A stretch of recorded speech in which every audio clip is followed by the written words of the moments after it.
tuning in with Enchantress. That's me, the Babbler. That's me on this revolutionary rally. That's happening right now at this time. It's like a debunking of fear tactics. It's like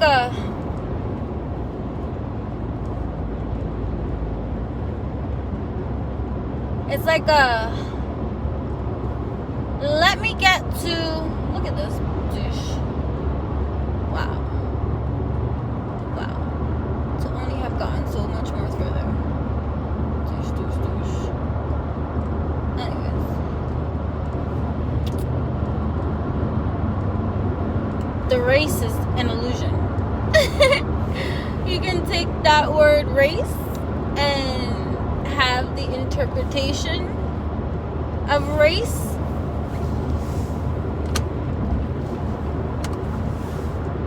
highlighted for you in every single shape and form, and understand that no matter what form race is defined on, it's still only part of the illusion.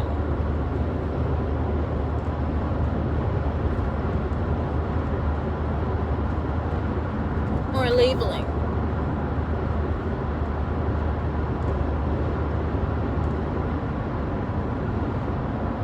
Defined. A labeling that is defined, that has a language attachment that anchors it to the surface. But it's like inanimate objects.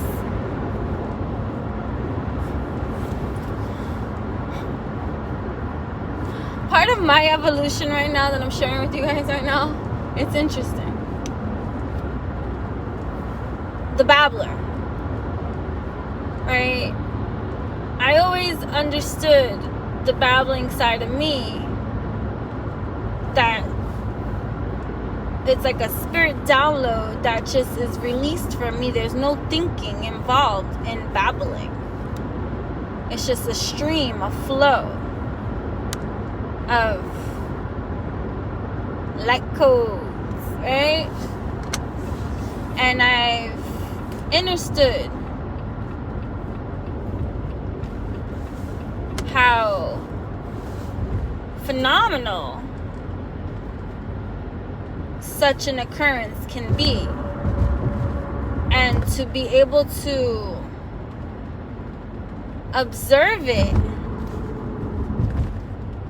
It has always been after the fact, because up until my own evolution of consciousness and awareness and acceptance and accountability and acknowledgments and blah blah blah, all these kind of different things that are multidimensionally layered into our entire existence, okay, right? Before processing it in the way that I do now, that is an evolution in itself. My earlier public babbles, right? Like if you go to my old videos, right, from a couple of years back, the starting of my journey being shared publicly, of my discomfort, but being called by spirit to record, share, talk, babble, go ahead, whatever, do whatever you want, right? Then do whatever I want, right?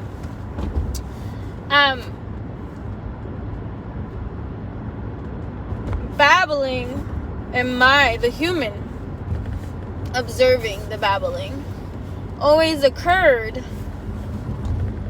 like after the fact, not in the sense or in the way that the human never knew the babbling was taking place. No, granted. But it's just this place of surrender that the babbler I want to say it's part of the conditioning of observance, because part of our generational conditioning that we're breaking, that you can see that's happening everywhere, is like some leveling of silence, right? It's like a breakthrough of no longer ignoring things, pretending, acting like you don't see, hear, know, feel, whatever. How accustomed have the adults of this day and age have been to ignore the presence or the energies that they feel all around when they lay down at night. And so part of the system of detachment from our own senses has incorporated into our lifestyles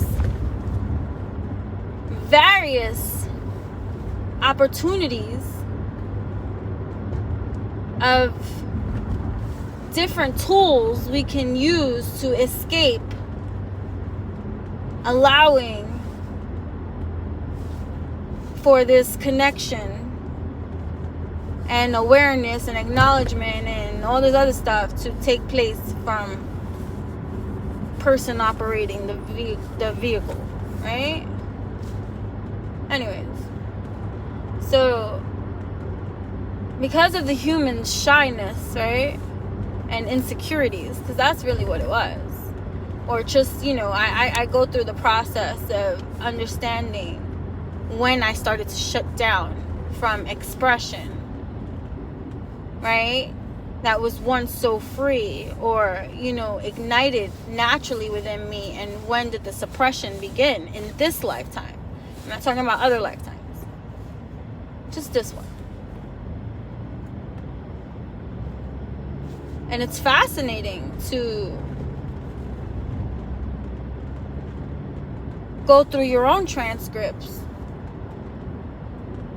that are your own Akashic records, documentations of enlightenment, that if you're a scribe like I, then you have infinite amounts of material, physically and etherically. Language. It is nothing but made up words.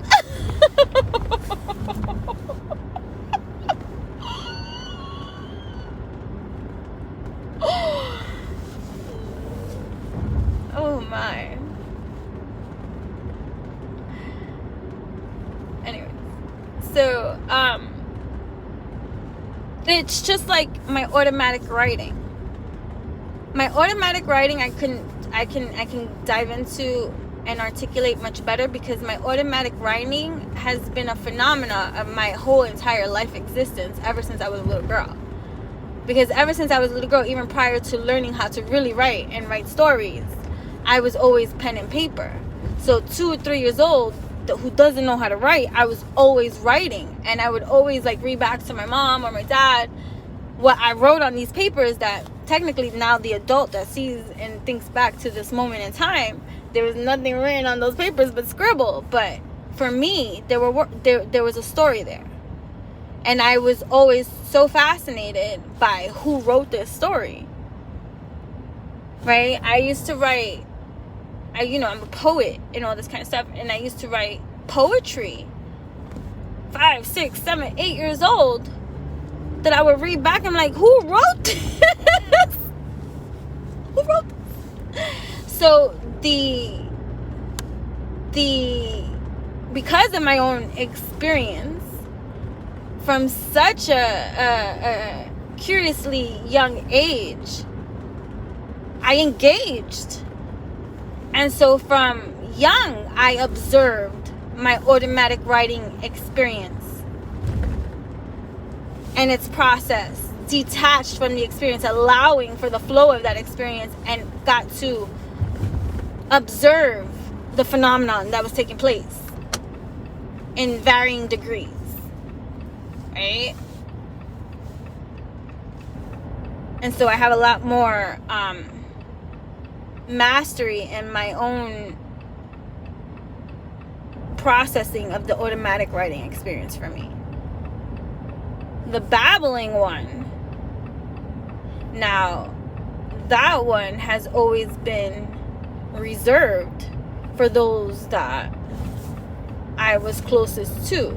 And so I never, and because of my empathic nature and my purpose to lead, my purpose to teach and educate along with learning as well, right? Couldn't have been taught by those who was receiving those babblings personally or witnessed it. I got to see it through other people who may have not been so close to me, that got to witness the phenomena and articulate it to me from their own perspective and belief system.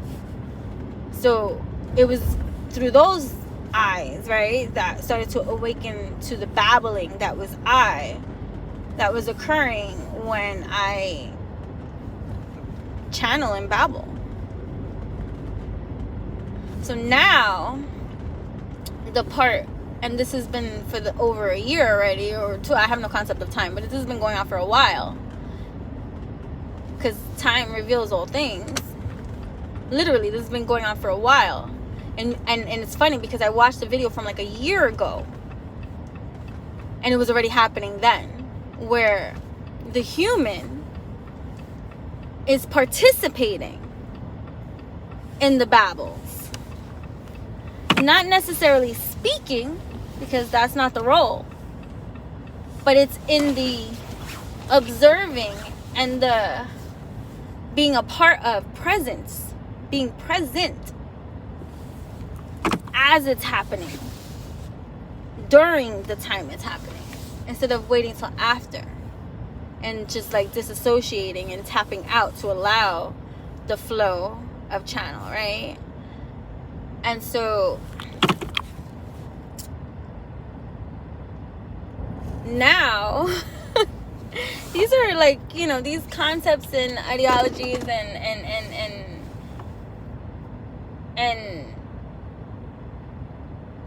different scopes of multidimensional existence that is real, that is not really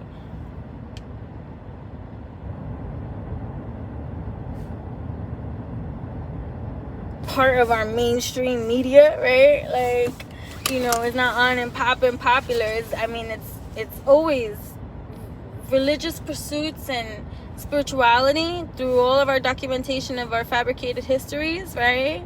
And storytelling histories have always been part of the mixture. So there's nothing new here. There's no dynamic grandeur or less. It's the same. So the recalibration that's occurring here is different, and it's entertaining in a whole other kind of way. But anyways, so we're all evolutionizing uniquely. Anyways, but what was I gonna say? Oh, right. So it's funny when it started to happen where I was to be present during the channel, right? And you can see my discomfort. Like, maybe not to you, but I can see. And so to see the growth too of, this is why this has taught me to also, from the human side, speak slower and enunciate things when I am present and communicating, right? Allowing for the transcribe to prescribe everything that's needed. Anyways, oh, it's hot. That's like heat is on. Right, so anyways, do not be misled and do not be fooled by spiritual people or energies around you. Highly spiritual, highly active, and yet still distorted.